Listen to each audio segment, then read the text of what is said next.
Gracias.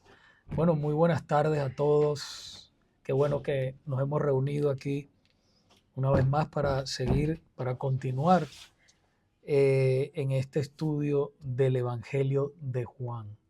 ¿Cuántos de ustedes han aprendido sobre, ya vamos en el capítulo 2, ya terminando hoy el capítulo 2 de Juan? ¿Alguna pregunta, alguna duda, algún comentario? Eso es bueno que mientras yo busco aquí el estudio, alguna pregunta, alguna duda que tengan de la clase pasada. ¿De qué hablamos en la clase pasada? Vamos a ver si se acuerdan de algo. De matrimonio. No, a ver, empezamos con eso, pero no fue lo principal, ¿no? Creo Ajá, yo. exacto. Hablamos, Bautismo, ¿no? De, ajá, hablamos también del bautismo, sí. O sea, el capítulo donde Juan el Bautista, Juan el que viene Bautista, quién Jesús, era, ¿quién era? ajá, quién era él. Era, eh, Precursor. ¿Qué significa precursor? viene antes, ¿no? Viene antes, exacto. ¿Antes de quién? De Jesús, De Jesús. antes de Jesús. Ajá. ¿Qué más hablamos? Matrimonio, dijo Israel. Sí, empezamos hablando de matrimonio. Muy bien. A ver si tú te acuerdas, Guillermo, de algo más. Hablamos también de las relaciones, ¿verdad? Sí. Entre los novios, todo eso. Todo eso está claro. Sí. Bueno, está bien. Bueno, vamos a orar primero para poner esta clase en las manos del Señor. Padre, te damos las gracias en esta tarde que nos podemos reunir en tu presencia, en tu casa, para aprender más de todo lo que tú quieres hacer en nuestras vidas. Pedimos, Señor, que esta clase sea de edificación para mis amigos. Pedimos, Señor, que podamos crecer en el conocimiento tuyo y que salgamos de aquí edificados. Sé tú dando la clase, Espíritu Santo, usándome una vez más para traer conocimiento no solamente a ellos, sino también a mí. Necesitamos de ti en el nombre de Jesús. Amén.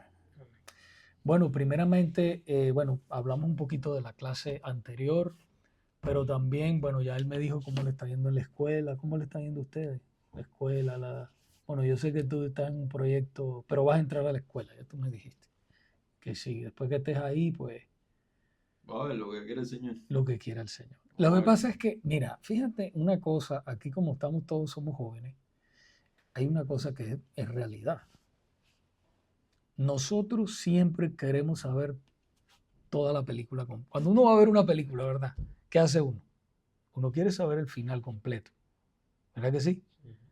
Pero en realidad, ¿qué chiste tiene o qué emoción tiene si nosotros vamos a ver una película que ya vimos?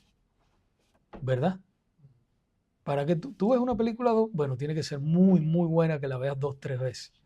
Pero uno nunca ve una película normalmente 2, 3 veces. Porque ya como que le pierdes el... O Roy sí. No. Una, ¿verdad? Una sola vez ya. Lo normal es una. Lo normal es una, por muy buena que esté. Pero fíjate que nosotros, cuando hablamos de la vida, nosotros quisiéramos, no sé si a ustedes les ha pasado lo que me pasaba a mí. Por ejemplo, a mí me pasaba de que yo siempre estaba preocupado por el futuro, por lo que Dios tenía para mí y no podía disfrutar el presente. Y entonces estaba siempre en un estrés, un estrés, un estrés.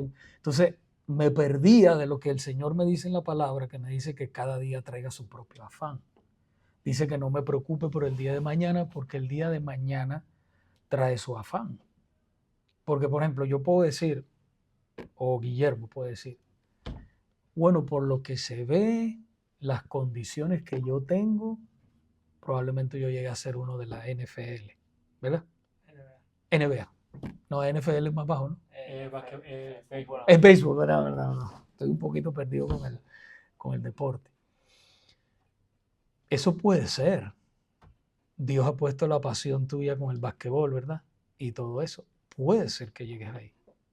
Pero puede ser que Dios te lleve por otro lugar. ¿Ves? Pero ahora, si tú te estás preocupando por eso, ahora el estrés, no, lo tengo, tú tienes que trabajar y esforzarte por eso. Eso sí es verdad.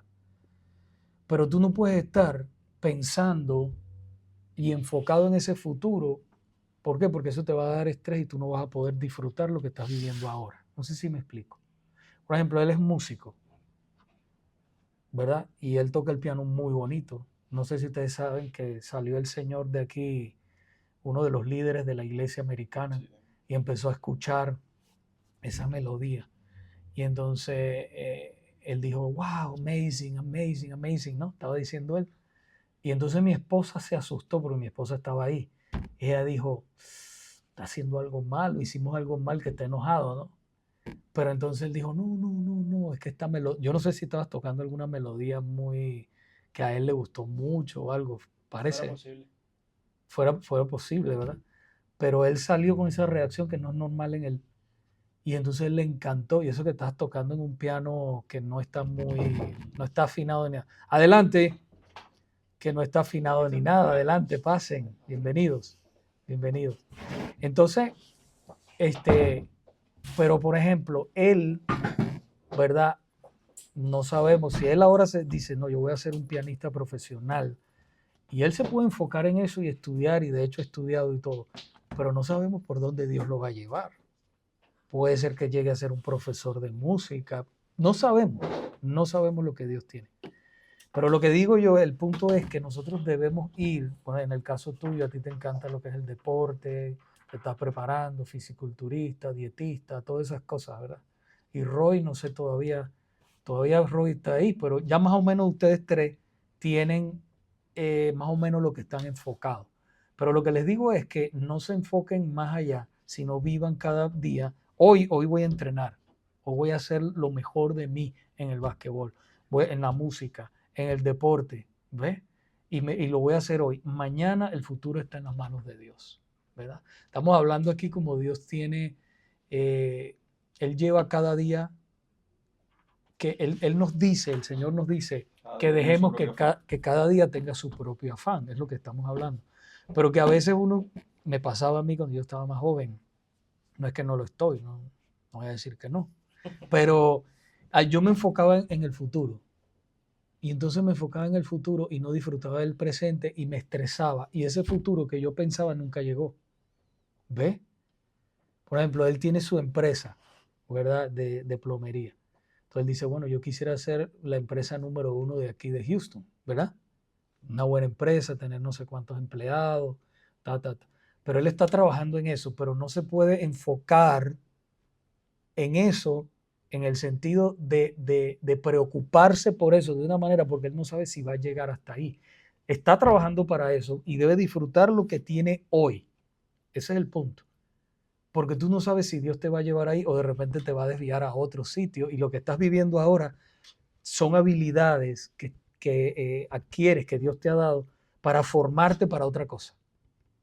¿Ves? Y eso ha pasado muchas veces. Yo no sé si yo les hice a ustedes la historia de un muchacho que él estudió, bueno, salió del high school y todo con honores. Todos saben lo que es high school, ¿verdad? Y con muy buenas notas y todo. Y él quería ser ingeniero, él quería entrar en la escuela de ingeniería. Y él aplicó y no lo aceptaban. Y amigos de él que estudiaron con él, que sacaron mejores notas que él, lo aceptaban. Entonces él no comprendía, él decía, pero ¿cómo a mí no me van a aceptar? Bueno, él iba a una iglesia, un muchacho cristiano, él iba a la iglesia y en la iglesia ellos hacían viajes misioneros temporales por una semana, 2 semanas. En el verano la iglesia se iba con un grupo, los jóvenes, y iba. Y él dijo, me voy a apuntar en esto mientras se decide qué pasa con la escuela, a ver si me llaman o no me llaman. Él había aplicado a varias universidades. Bueno, entonces en ese momento él fue a ese viaje misionero y la misión, él iba con doctores, él iba con enfermeros. La misión era más que todo enfocada en la salud, ayudar a los enfermos allá en el campo misionero. Entonces cuando él fue allá, él fue de ayudante.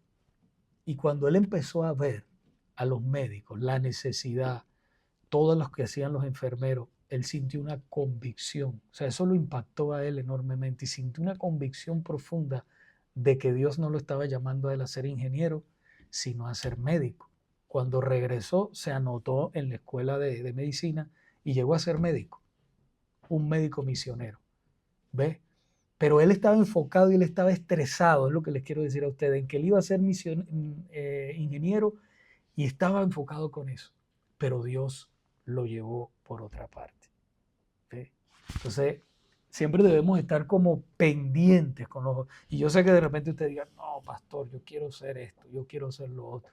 Está bien que desees hacer eso, está muy bien, pero siempre alertas por si Dios te lleva por otro camino. ¿Sí? ¿Ok? ¿Ok? Bueno, vamos ahora a la palabra de Dios. Vamos a estudiar la semana pasada, ¿no? Eso quedó grabado, no sé si lo pudieron ver. No. Les recomiendo el estudio de la semana pasada. Okay. Del matrimonio, está puesto en el... No sé si ustedes saben que tenemos un canal en la iglesia, en YouTube. Sí. Ajá. Inscríbanse o métanse ahí y pueden ver la clase pasada del discipulado. Vamos a Juan capítulo 2. El Evangelio de Juan capítulo 2. Vamos a leer del 13 al 25 y ahí terminamos este capítulo. Vamos al capítulo 13 y en adelante. Un voluntario que lea. ¿Qué capítulo? El capítulo 2, vamos a esperar a Darwin. Capítulo 2. De Juan. Sí.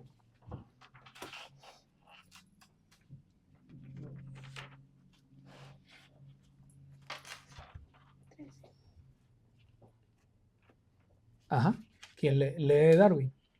No, yo lo tengo. Ajá. ¿Quién quiere leer? ¿Leo yo? Sí, este. Ok. Ok, leo yo. Dice Juan capítulo 2, versículo del 13 en adelante. Dice, estaba cerca la Pascua de los judíos y subió Jesús a Jerusalén. Y halló en el templo, y se me olvidó leerles el título, de Jesús purifica el templo. Ese es el tema. Estaba cerca la Pascua de los judíos y subió Jesús a Jerusalén. Y halló en el templo a los que vendían bueyes, ovejas y palomas. Fíjense que ellos estaban dentro del templo. ¿Ok? Es como decir hoy en la iglesia, estaban los bueyes, tengan un montón de cosas, de animales aquí vendiéndolo, ¿verdad? Ellos estaban dentro de la casa de Dios. Haciendo negocio, en otras palabras. Haciendo negocio. Ok, entonces dice, y los cambistas allí sentados, o sea, los que cambiaban el dinero. Eso lo vamos a explicar un poquito mejor ahorita. Y haciendo un azote de cuerdas, echó fuera del templo a todos y a las ovejas y los bueyes y esparció las monedas de los cambistas y volcó las mesas. Y dijo a los que vendían palomas, quitad de aquí esto y no hagáis de la casa de mi padre casa de mercado.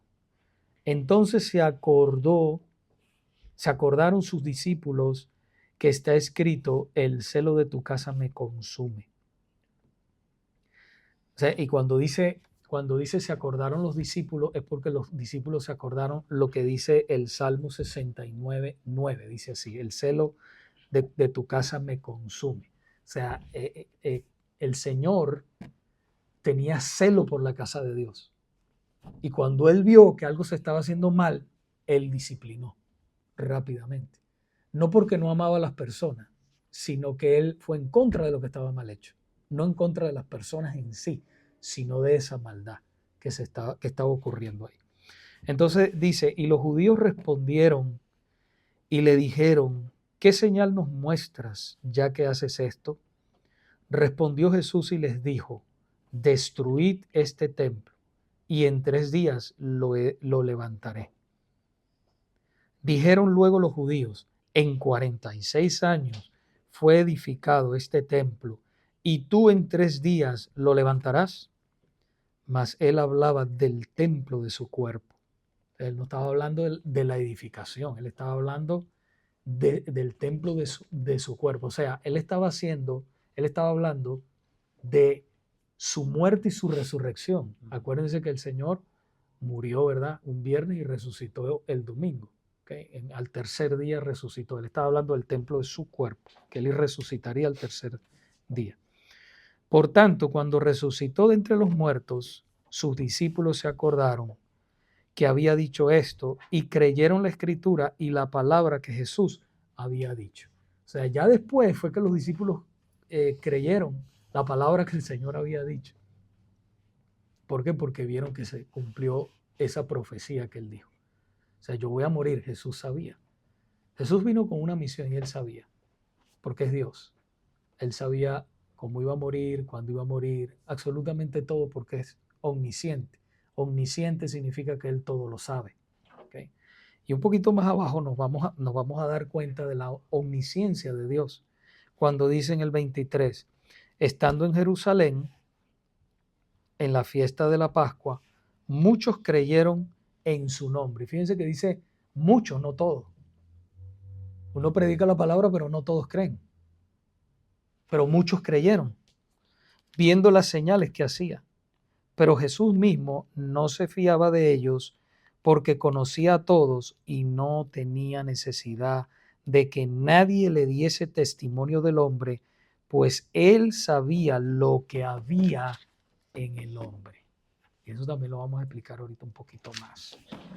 Entonces, si nosotros vamos al versículo 13, ¿verdad? Donde dice que estaba cerca la Pascua de los judíos y subió Jesús a Jerusalén. Entonces dice que estaba cerca la Pascua de los judíos. Sé que para hacer un poquito de historia o de contexto, ¿verdad? Dice que todo varón judío de 12 años de edad en adelante debía asistir a la Pascua en Jerusalén. ¿Por qué? Porque la Pascua era la fiesta que se celebraba para conmemorar la liberación del pueblo de Israel de la esclavitud egipcia. O sea, el pueblo de Dios, el pueblo de Israel, estuvo 400 años esclavos en Egipto. ¿Ok? Ellos estuvieron, entonces, Dios, si ustedes bueno, a veces lo han visto en película tal vez, ¿verdad? Cuando el Señor libertó al pueblo, ¿se acuerdan cuando el Señor abrió el Mar Rojo, usó a Moisés para todo eso y el pueblo pasó por el medio del Mar Rojo? Eso fue un milagro tremendo que el Señor hizo y salvó. Pero antes de eso, las plagas que se manifestaron para liberarlos, ¿ok?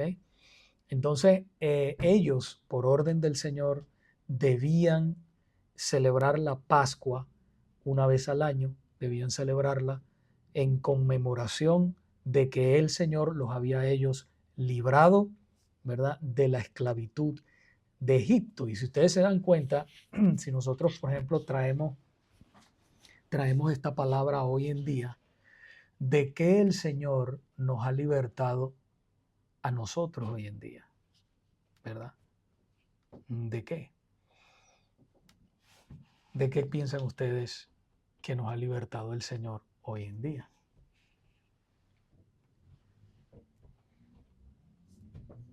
No les dé pena hablar, no les dé pena equivocarse. Bueno, el Señor nos ha libertado de la esclavitud del pecado. Cuando nosotros venimos a Cristo, aceptamos a Jesucristo, ¿verdad? O recibimos a Cristo, mejor dicho, como nuestro Salvador, nos arrepentimos de nuestros pecados y lo recibimos.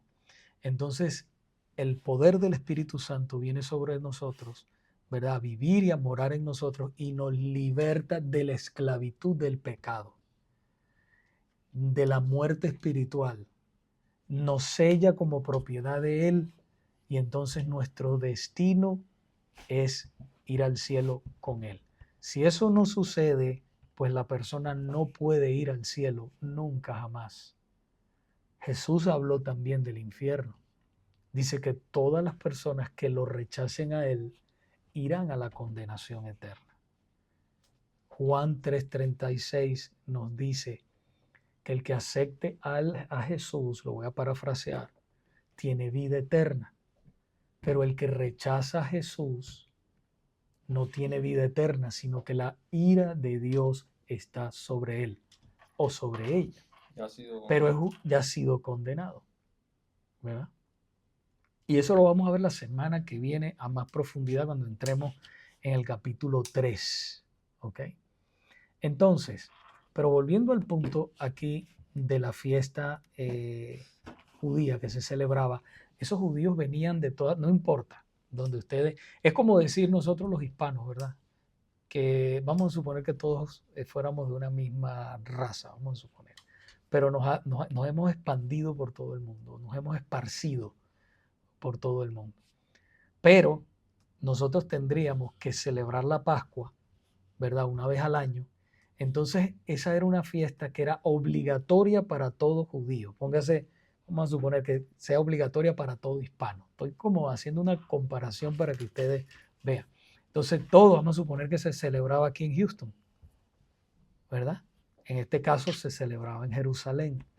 Entonces, todos tenían que venir de todas partes del mundo a celebrar la Pascua. Y venían las familias y todo a celebrar la Pascua en ese momento, esa fiesta judía.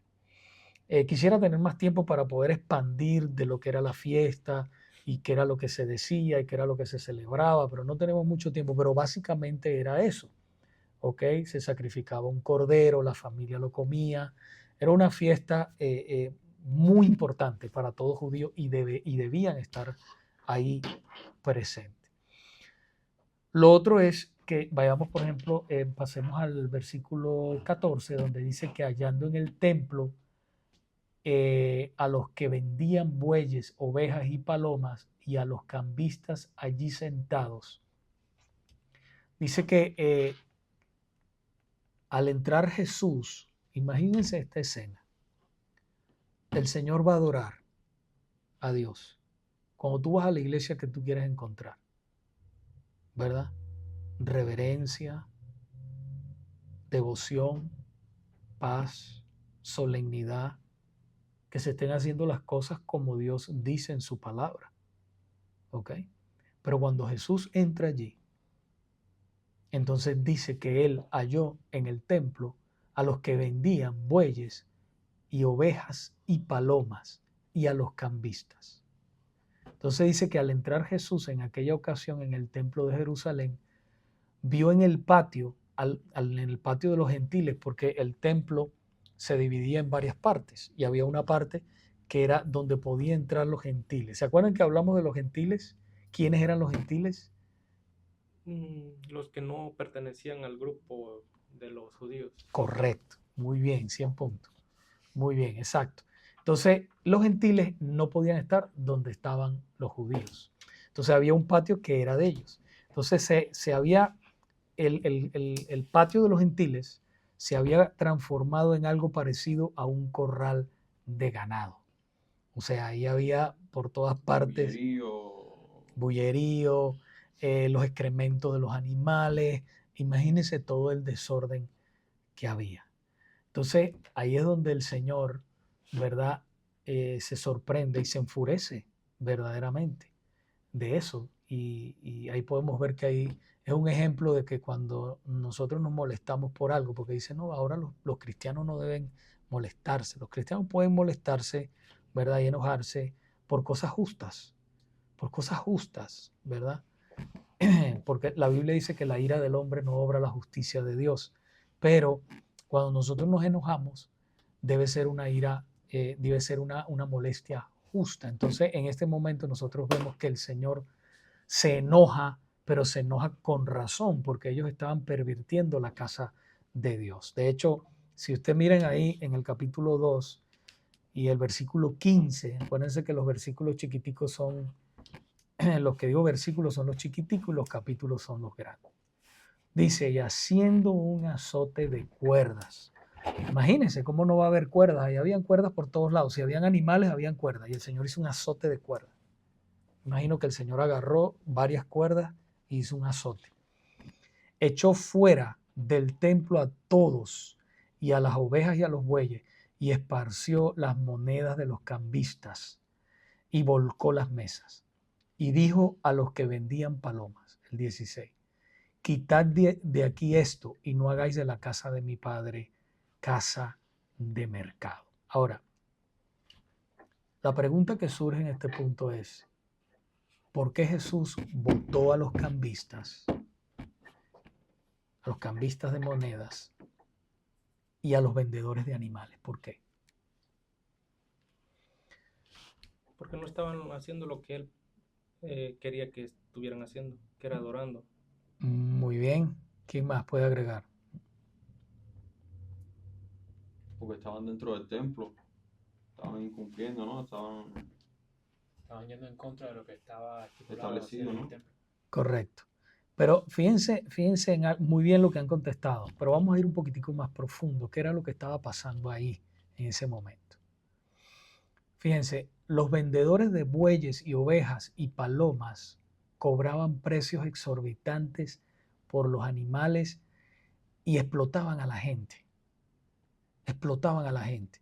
Porque acuérdense lo que les dije al principio, la gente venía de otras partes del mundo, y no como hoy que había avión, que hay carros, no, ellos venían en mulos, en camellos, o sea, eran trayectos largos de días para llegar hasta Jerusalén.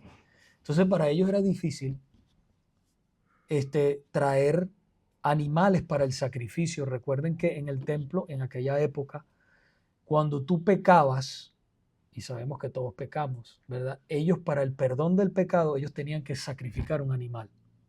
Así era en aquella época, hasta que Jesús vino y él cambió eso. Después hablamos cómo él lo cambió. Pero imagínense ustedes, ellos venían, es como decir que tú vengas de por allá vamos a suponer de San Antonio, estamos por allá por San Antonio, y vengamos en caballo, vengamos en mulo, vengamos en camello, y decimos, compramos el animal para el sacrificio allá en Houston. No lo vamos a comprar aquí porque es muy pesado, se nos puede morir en el camino, hace demasiado calor o hace demasiado frío, depende de la época. Lo compramos allá.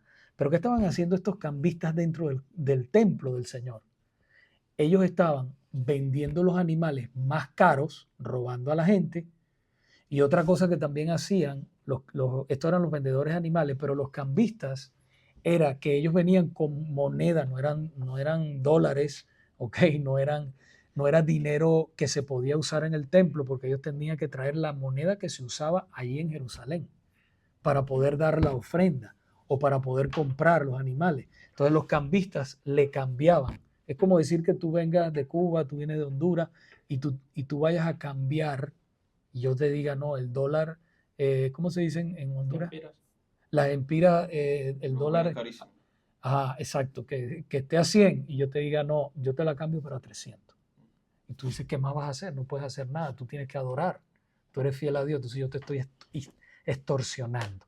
Eso era lo que ellos estaban haciendo también dentro del templo del Señor. Entonces, por eso el Señor con ese enojo los bota. O sea, que hubiera estado bien que hubieran sido justos ellos. Si hubiesen sido justos, hubiese sido bien. Hubiese sido bien, porque ellos estaban en el patio. Ellos estaban todavía en el patio, ¿verdad? Y hubiese sido bien, pero ellos estaban robando, estaban extorsionando y habían convertido, aquí lo que nos dice la palabra es que ellos habían convertido la casa del Señor en un mercado, y peor que un mercado, porque ellos estaban robando. Entonces yo veo que lo que enoja al Señor, y fíjense una cosa muy importante también que debemos notar aquí. ¿Por qué los cambistas y los vendedores tuvieron acceso al templo? ¿Por qué? ¿Cómo ellos pudieron entrar al templo así y instalarse ahí a hacer negocio?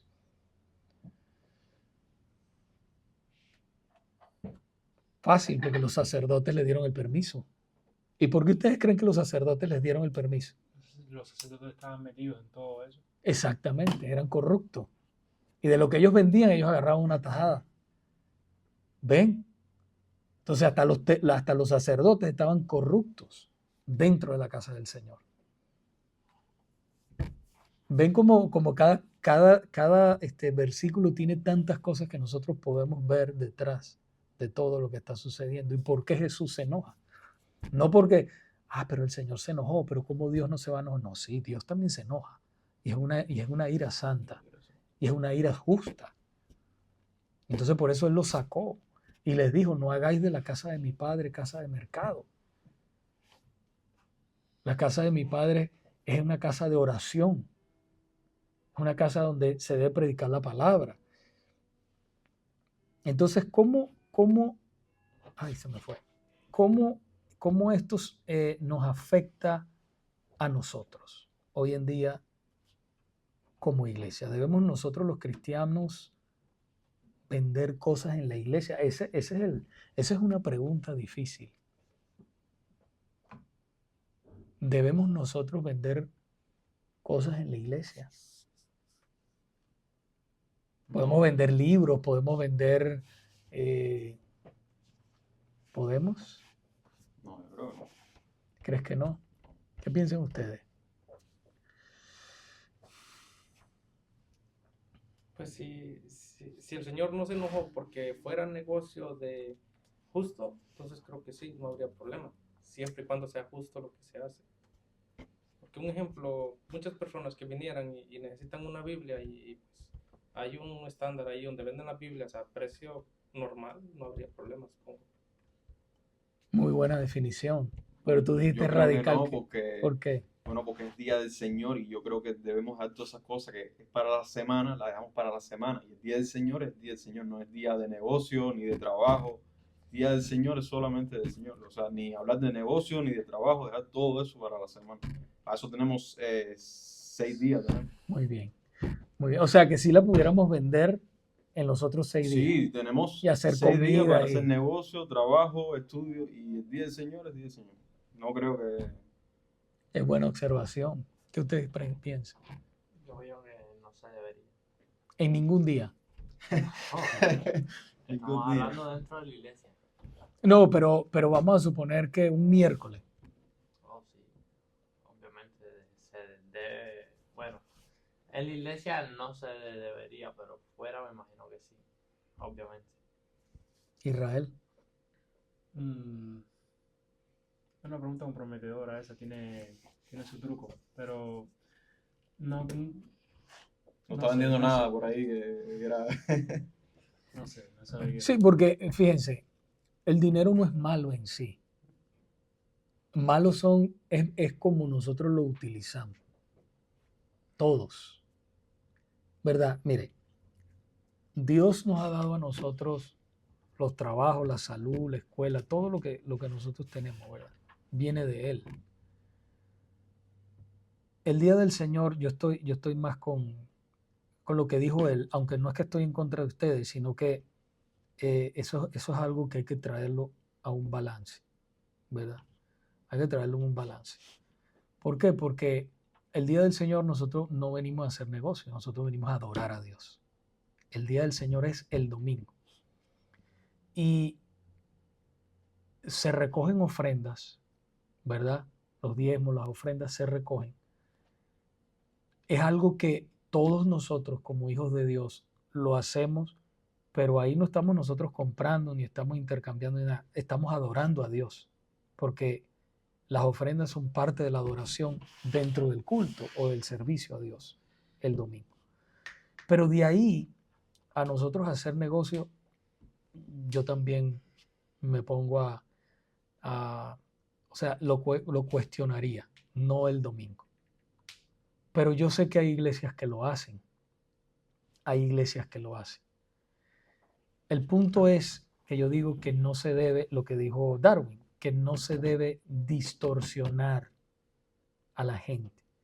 O sea, si tú dices, vamos a suponer trayéndolo aquí moderno, si esa Biblia que tiene Darwin vale $30 en Amazon, entonces yo la estoy vendiendo en la iglesia o algún hermano las está vendiendo en la iglesia a $50, ¿qué está pasando ahí? ¿Ve? ¿Qué opina Cindy? Pues yo pienso que no. ¿Que no qué? Que no, vender dentro de la iglesia, no. Ningún día. Pienso que tal vez si fuera por una causa justa, sí, como por un hermano que necesita ayuda en algo, se podría hacer algo para recaudar Una fondos para él. verbena, Ajá. una... Pero de por sí no. De por sí, no. Muy bien. Y Roy, ¿qué opinas tú? Lo mismo que Calvet dijo. Ajá. Muy bien.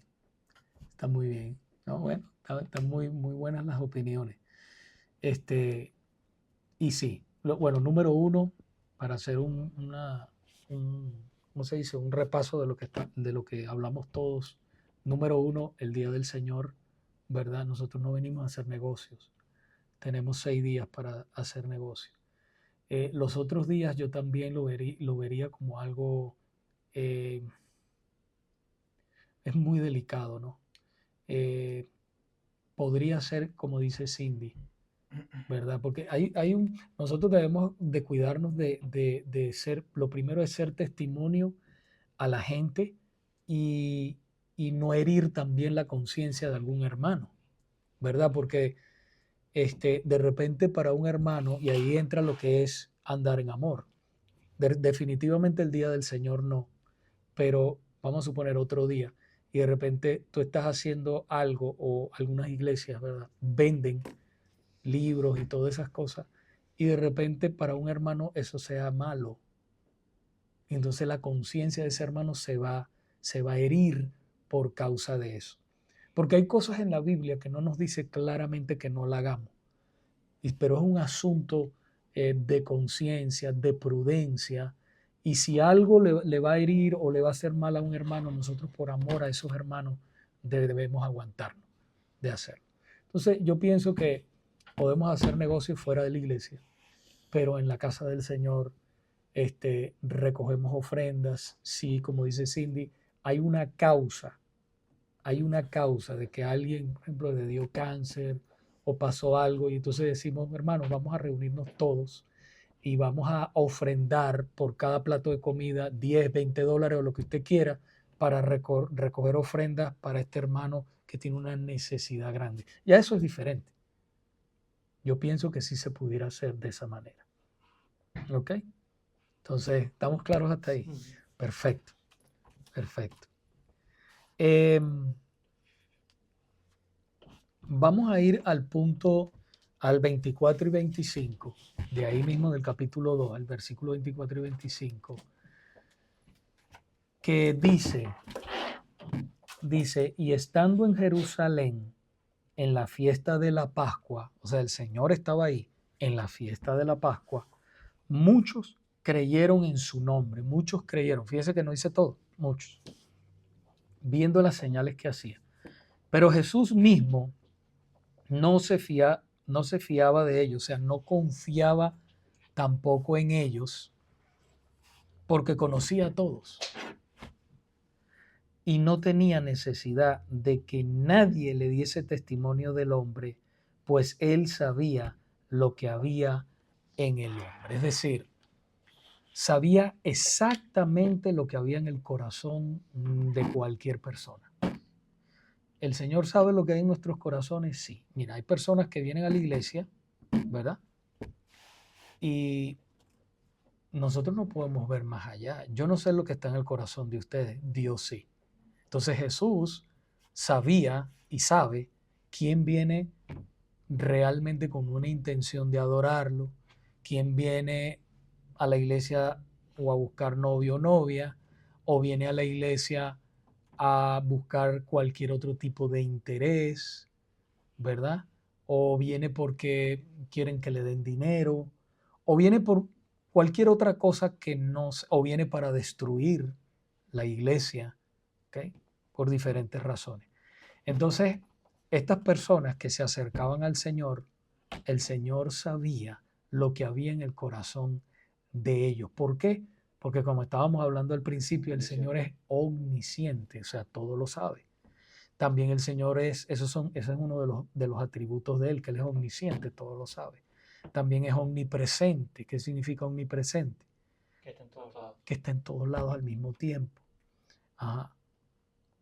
Omnisciente, omnipresente y omnipotente, que todo lo puede, ¿verdad? Tiene todo el poder para hacer lo que Él quiere y cuando Él quiera. Entonces, este hecho extraordinario, ¿verdad? Está claro. ¿Se acuerdan cuando hablamos de Natanael? Este hombre, cuando él se estaba acercando, Natanael se acercó. Este es un verdadero israelita en el cual no hay engaño. ¿Se acuerdan? Que estudiamos eso. Y entonces el Señor le dijo, pero Natanael dijo, pero ¿de dónde me conoces? Te vi en la higuera, ¿no? Te vi en la higuera, exacto. ¿De dónde me conoces? Cuando estabas detrás de la higuera te vi, ¿verdad? Pero el Señor sabía que Natanael era un hombre íntegro, que era un verdadero hombre de Dios, Natanael. Entonces ahí nos podemos dar cuenta. ¿Ok? Entonces, preguntas, comentarios. Una pregunta, sí. Ese día que ellos estaban haciendo negocio dentro del templo, ¿era domingo? O sea, ¿era el día de reposo? ¿No lo dicen o es...? Bueno, la cosa está que en el antiguo pacto, recuerden que el domingo no era el día del Señor. El día del Señor se cambia después en el nuevo pacto. ¿Ok? Cuando Jesús muere y resucita al tercer día, era domingo, el primer día de la semana, el domingo. Pero antes era el sábado. Entonces, si era el día día de reposo, no estoy seguro. No lo dice tampoco la Biblia. Ahí no, pero se pudiera hacer un estudio más profundo para saber si realmente estaban en el día de reposo. Pero lo cierto es que estaban en esos días donde estaban en la preparación para celebrar la Pascua del Señor. Entonces, ¿alguna otra pregunta, comentario sobre esta clase? La semana que viene vamos a comenzar, no se la pierda, venga, si no puede venir, véala después en el YouTube, en el canal de YouTube, y ahí entonces se pone al día. No se pierda nada.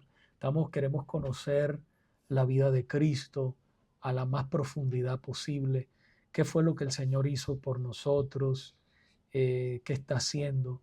Y realmente qué va a hacer, porque estamos esperando la segunda venida de Cristo. Y usted necesita saber, conocer a su Dios. Si ha creído en Cristo como su Salvador, usted necesita saber lo que Él hizo por usted, a qué Él vino. Mucha gente dice, bueno, Jesús vino a mostrarnos el camino, a hacernos unas mejores personas, a darnos ejemplo. Eso es lo único a que Cristo vino. El Cristo vino a eso también. Pero ¿qué es lo principal a lo que vino Cristo? A salvar lo que se había perdido. ¿Quiénes son esos? Nosotros. Exactamente. Él vino a buscar y a salvar lo que se había perdido. ¿A salvarnos de qué? De la ira eterna. De la ira eterna, ¿no? De la ira eterna, del pecado, bueno, a libertarnos del pecado. ¿Qué más? Fue a restaurar el vínculo que teníamos con Dios. Vino a restaurar ese vínculo que perdimos y que teníamos con Dios. Pero debemos entender, y hoy vamos a estar hablando un poquito al final acerca de eso, de lo que no se pierda, no se pierda de la atención en el mensaje para que puedan ver qué fue lo que Cristo vino a hacer. Y es algo muy lindo. De verdad, miren, la vida cristiana es una vida preciosa. ¿Sabe por qué? Número uno, porque usted ha hecho la paz con Dios a través de Cristo.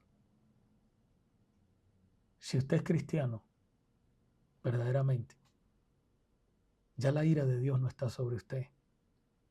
Usted está en paz con Dios. Y fíjese más profundo todavía. La Biblia dice en Romanos capítulo 1, versículo 5, justificados pues por la fe en quién, en Cristo. Tenemos paz para con Dios por medio de nuestro Señor Jesucristo. Entonces ya usted está en paz con Dios. Dios está airado con aquel que lo rechaza, que no vive para Él, que no lo ha recibido como su Salvador.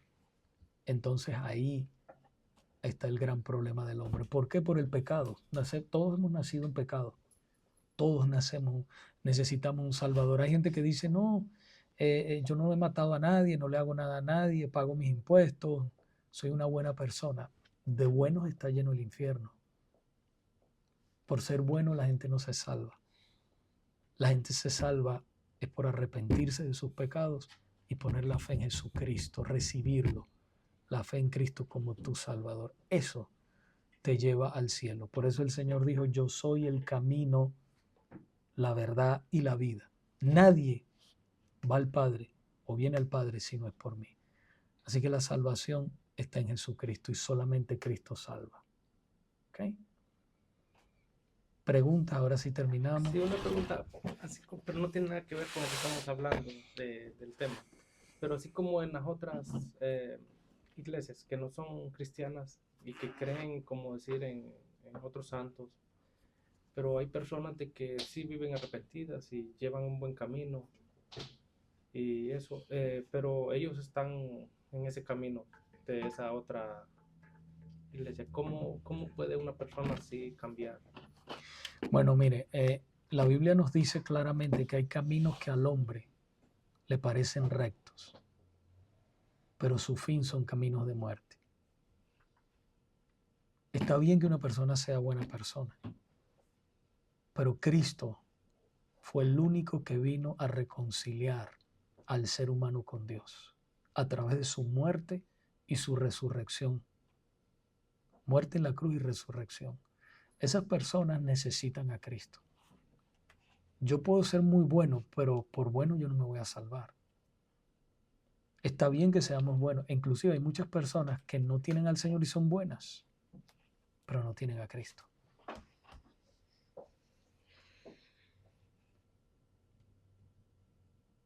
Nadie puede relacionarse con Dios si no es a través de Jesucristo. ¿Por qué? Porque el pecado nos separa de Dios. Y no quiere decir que cuando nosotros aceptamos a Cristo como nuestro Salvador, que no vamos a pecar, no. No quiere decir eso.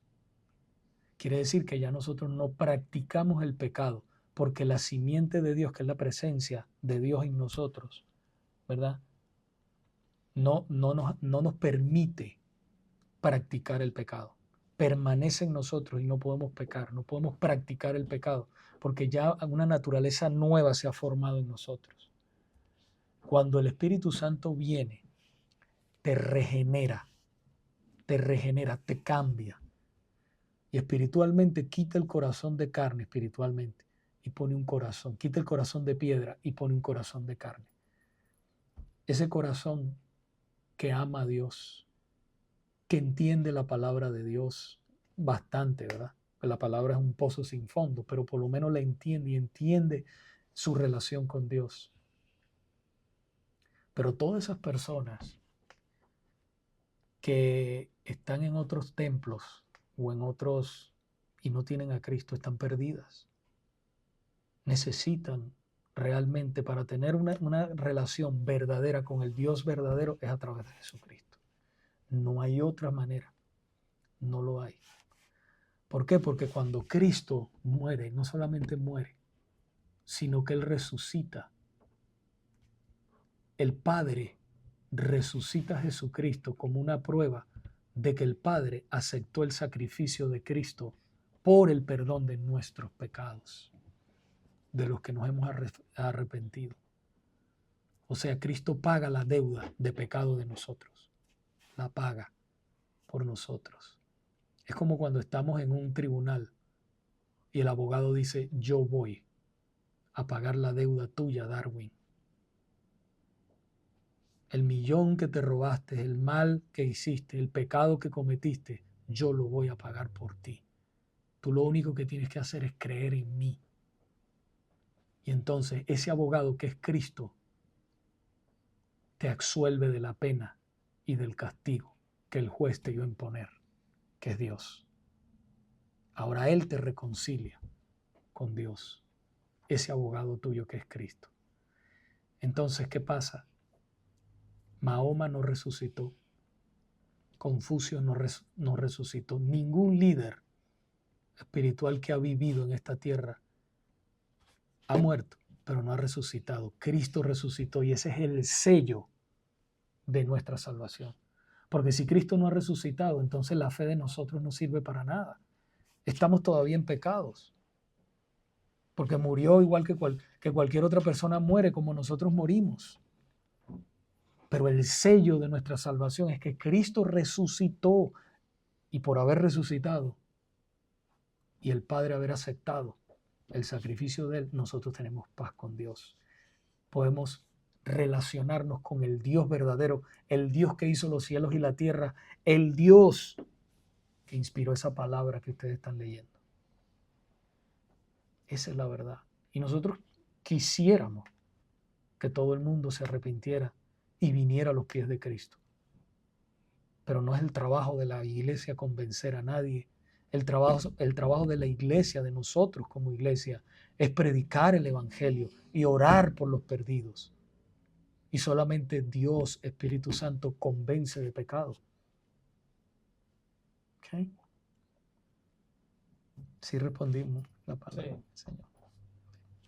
¿Alguna otra duda, pregunta?